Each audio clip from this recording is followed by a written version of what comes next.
Another quick thought I have about belief in God. When I hear people, and please understand, I'm not knocking people because I'm talking about where I used to be coming from.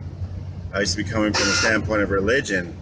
And when I hear people talk about belief in God, sometimes it sounds to me like, well, I could analogize it to this. Say there was someone who had been in prison for a long time.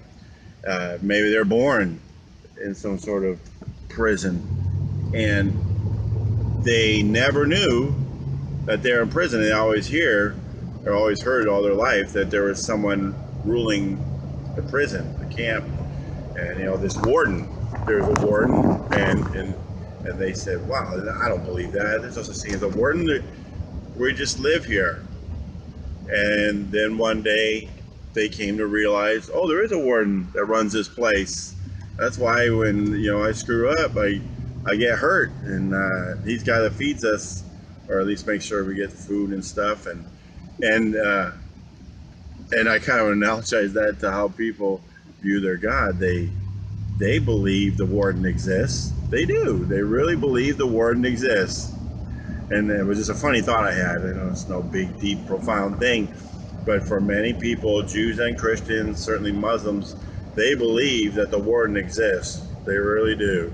I used to believe the warden existed, and I no longer believe the warden exists. I believe God exists, and it's so much more than just his existence. It's love exists, kindness exists, acceptance exists, comfort, peace, and joy. All these things exist in the person of that God, who is not a warden, but a giver of great things, a giver of everything. Gives us our life, and gives us our peace, and gives us everything we need.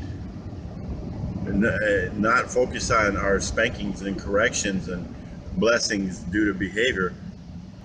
So in essence, what you're doing, you're either embracing the good he has, or you're rejecting it. So if you reject it, then yeah, bad things happen. Bad things also happen because we live in a world, a fallen world. So there is that reality. There's also the reality that when you turn down the good, you're going to get the bad. It's just part of life. I refuse the good. What could I expect? He didn't do something to you because you rejected the good. You just didn't get the good. What's the alternative to the good? It's the bad. So that's my thought today on the warden. I mean, our God and Savior, Jesus.